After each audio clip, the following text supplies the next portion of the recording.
Saya sebagai orang yang awam, tidak berilmu, ikut ulama-ulama guru-guru kami di Azhar yang sudah mengeluarkan keputusan pada tanggal 15 Maret 2020 tentang gugurnya sholat Jumat dan sholat fardu. Himbauan dari pemerintah untuk kita tidak mendatangi atau mengadakan acara-acara yang berkerumunan manusia yang banyak, karena timbulnya wabah-wabah virus corona di sekitar kita. Kita wajib untuk mentaati apa yang disampaikan oleh pemerintah. Maka kita, ketika kita dikasih tahu, jangan pergi ke tempat kerumunan orang, jangan pergi kemudian ke tempat orang yang berkumpul, kurangi aktivitas-aktivitas di luar, perbanyak kemudian aktivitas-aktivitas yang social distancing dan seterusnya, termasuk misalnya contoh sholat di rumah untuk sementara waktu. Berarti kita sedang pergi dari satu keputusan hukum kepada keputusan hukum yang lain, yang insya Allah sama-sama halal. Menyimak begitu banyak polemik tentang sholat di rumah, AA, pimpinan Darut Tauhid dan seluruh jajaran Darut Tauhid memutuskan untuk sepenuhnya mengikuti fatwa Majelis Ulama Indonesia. AA dan keluarga sudah sholat di rumah dan semua juga dianjurkan sholat di rumah. Apabila di negeri itu ternyata yang sudah terinfeksi banyak dan yang belum ketahuan juga masih banyak, maka kalau dikatakan menghindari, nanti ya kota Surabaya mengumumkan namanya sekolahan tutup. Nggak ada sholat berjamaah di masjid, sholat di rumah kalian. Nah, di situ kita taati. Yang ingin saya sampaikan pada kesempatan kali ini, amanah dari Imam Besar Sayyidil Walid Al-Habib Muhammad Rizik bin Hussein bin Syihab. Beliau menyerukan kepada seluruh ta'lim dan tabligh akbar FPI di seluruh daerah yang terpapar wabah corona atau yang terindikasi terpapar wabah corona, beliau menyerukan agar seluruhnya dihentikan atau diliburkan terlebih dahulu sampai keadaan kembali kondusif. Agama Islam mendahulukan kemanusiaan atas keberagamaan. Karena itu tidak heran fatwa ulama-ulama menyatakan bahwa tidak wajib untuk melaksanakan sholat Jumat demi menjaga keselamatan jiwa manusia.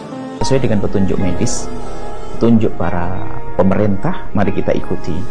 Jika kita tidak boleh berkumpul di sebuah tempat, mari kita ikuti, karena kalau sudah medis yang mengatakan dibarengi dengan pemerintah, insya Allah untuk kemaslahatan kita.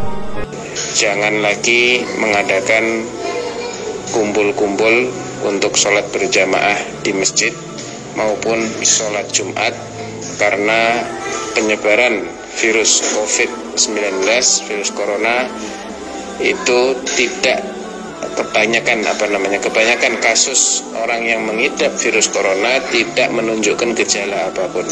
85% tidak menunjukkan gejala apapun.